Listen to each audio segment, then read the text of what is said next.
Alright guys, I'm no big DeWalt fanboy, but I do have some DeWalt tools. Yesterday, VCG Construction put out a video on DeWalt Flexvolt batteries and why they believe they are burning up 20 volt max tools and why you should only use the 20 volt max batteries in 20 volt max tools instead of using a Flexvolt battery on the 20 volt tools, which DeWalt says perfectly safe, and it is perfectly safe. There is no reason not to run a Flexvolt battery on your 20 volt tools. So here we have a 20 volt max XR brushless jigsaw on a Flexvolt battery. Operates perfectly fine. Remove the Flexvolt battery. Have a 4 amp hour 20 volt max XR battery. Works perfectly fine. No difference in the motor. We're set on 7, but I believe this has a soft start, so it won't be at full speed right away.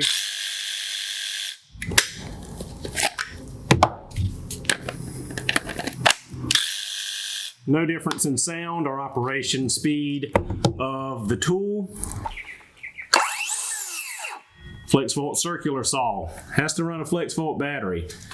If you try to put a 20 volt battery in it, it will not work. It won't fit in, it will not run.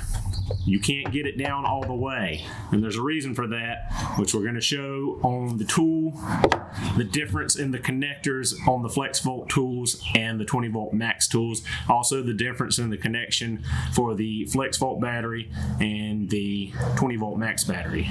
Looking at the difference between the Flexvolt tool here with the Flexvolt circular saw and the 20 volt max jigsaw. The Flexvolt tools have a 5-pin connector with an extra tail on the second from the left pin. The XR 20 volt tools have a 4-pin connector. The center pin is absent that the Flexvolt has, and the extra drop down pin second to the left that the Flexvolt has is also absent on the 20 volt tool. On the 20 volt tool, it's also flat on the bottom, where the Flexvolt tool has these little tangs that stick down below the actual connector. So DeWalt's engineers are not a bunch of dummies. There are 2 fail-safes in this battery that prevent it from putting out 60 volts of power unless it's on a Flexvolt tool. It has an electrical bypass and a mechanical bypass. Well, let me rephrase that. It's an electronic switch and a mechanical switch to turn this from a 20 volt battery to a 60 volt battery. Both are done instantaneously when you hook this battery to a Flexvolt tool. The 2 tangs here are depressed on the Flexvolt tool. That is the mechanical failsafe or mechanical switch. Then there's electronic switch. We talked about the center pin of the Flexvolt tool earlier. So what we're going to do now, I'm going to show you real quick what the center pin on the Flexvolt tool does. So the center pin that the 20 volt tool doesn't have is used by the tool to command the battery to go into 60 volt output. Here we have a regular multimeter, loop multimeter. We're set for a continuity check. 2 pins touch, we have continuity. So if we take that center pin and we go to the left to that extra pin and touch the 2 together, we have continuity there. That is an electronic switch that is internal in the battery. So when you hook the tool onto the Flexvolt battery, these 2 pins short that internal switch that electronically switches the battery from 20 volts to 60 volts, as well as when these pins push in the mechanical switch that also is part of the process to unlock the full 60 volt potential of the battery. So we're going to demonstrate that now with our 60 volt battery. What we're going to do is hook our multimeter up with the oscilloscope here, set DC volts. We're going to pin into our negative terminal. We're going to pin into our positive terminal, and you will see 20 volts because that's all this battery will output unless the mechanical and the electronic switch are both tripped. And when we hook up,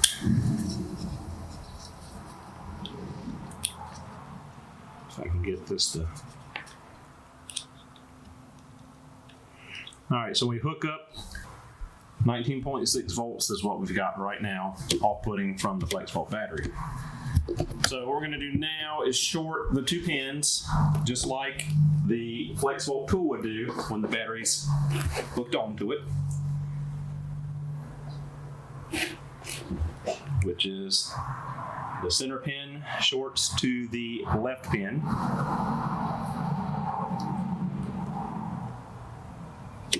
That's our electronic switch flip now. We have a little jumper wire in here between. As you see, we're still at 19.6 volts. Now the electronic switch is tripped, we're going to trip the mechanical switch. Now the mechanical switch is tripped, we're now off screen because I'm on a 50 volt scale with this meter. So what I'm going to do is up the scale. We're now going to go to a 100 volt scale.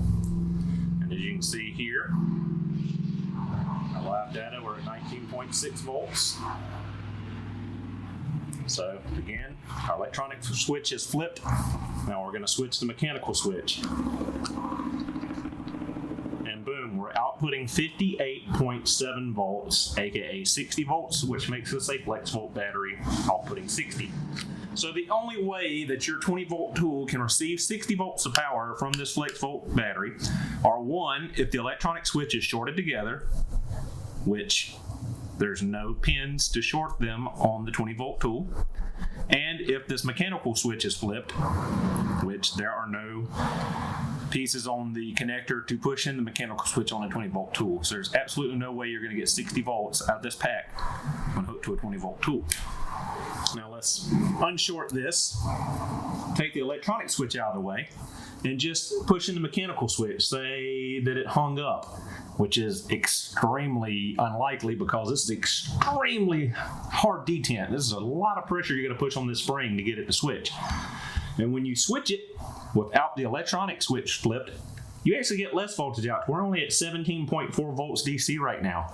We release it, and it jumps back up to 19.6 volts. So again, Flexvolt batteries are perfectly safe. The engineers are smart, guys. They engineered two fail-safes to prevent this battery from harming your 20 volt tools. You have to flip an electronic switch internally in the battery. You have to flip a mechanical switch externally on the battery to get this thing to go into 60 volt mode. Perfectly safe on your 20 volt tools. Anyone saying otherwise is full of hot air. All right, guys, we're going to go through this one more time.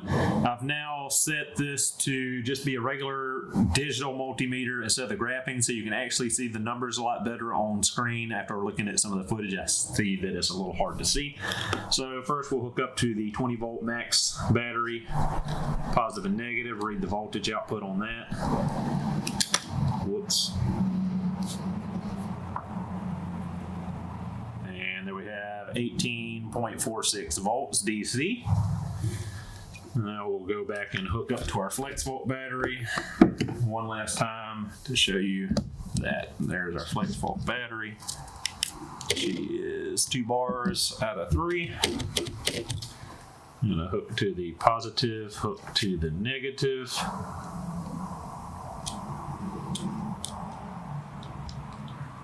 And look at there, we got 18.23 volts, same as our 20 volt pack was putting out. So as I showed before, we're going to trip that mechanical switch real quick just to show what happens to the voltage in case maybe something broke in here and the mechanical switch was flipped when you put it on your 20 volt tool. Where you have actually less voltage. Now we only have 15.91 volts outputting instead of the 20 we had before. Let go, and we're back to 18.23, 20 volt nominal. So with that flip, what we're going to do again is put our electronic switch in here, which is just shorting the center pin to the pin to the left of it. When looking at the harness side, short these two together. They're now shorted, which the Flexvolt tool provides when putting it on the tool. And now we'll push the electronic switch. Now we're out of range, so I need to change that again. Go to a 100 volt scale, back up. So Push the the mechanical switch now. And 54.7 volts is what we are outputting. That's how you get the 60 volts out of the Flexvolt battery. Electronic switch, mechanical switch. Without those being done, you're not getting more than 20 volts out, and you're not frying your 20 volt tools. Debunked. The VCG doesn't know Flexvolt batteries, they don't know electricity, they don't know what you're talking about. Do you guys really think that DeWalt would advertise that you can run a DeWalt Flexvolt battery on your 20 volt tool and it'd be a lie? They're just telling you that to fry your tools so you can buy more tools. Do you really think a major company would do that? Do you think there's not laws that prohibit them from doing that? Do you think there's not tons of legal red tape and teams of lawyers for DeWalt and Stanley Black & Decker that keep them from doing such stupidity as telling people to put a battery on their tool that's going to fry it? Plus, most of these tools are still under their warranty, so DeWalt would be fixing them for free under the warranty, not making you buy a new one. So, all this don't run Flexvolt on your 20 volt tools is a bunch of hogwash. There's absolutely no reason not to. You get far more runtime out of a Flexvolt battery than a 20 volt max battery. This is the only 20 volt max battery I've got. Every other battery I got is a 9.0 or a 6.0 Flexvolt, and they go on my XR brushless jigsaw. They go on my 20 volt 887 impact. I know that y'all like to burn up. I believe that's more from the rigors of testing and abuse, more so than the Flexvolt battery shorting, smoking, blowing these things up. It also runs my 20 volt nailer. The 20 volt nailer, 30 degree, the DCN, what's the number, 692, I think's what it is. Yeah, DCN 692 runs on Flexvolt batteries with no issue. And my brushless multi-tool. Run it only on Flexvolt, never had an issue. Does it get hot? Yeah, it gets a little hot. Why is that? Because I'm basically holding it, cutting through till this battery is depleted. And to run a 6.0 dry with this thing is a lot of cutting. It's abuse. I know it is. I need to cool it. But as you may have seen in some other videos, I was using this to have to plunge cut into some 2x10s when I was doing the joist replacement in this here living room. So, yeah, I don't know what else to say. It's a bunch of bunk. There's absolutely no reason not to use Flexvolt on 20 volt tools. It's a bunch of just pulling stuff out of the air. There's no science to back it. Absolutely none whatsoever.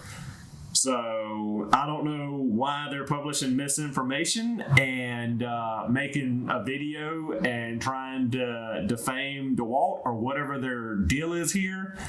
But yeah, the Flexvolt batteries are perfectly safe, and they're great to have.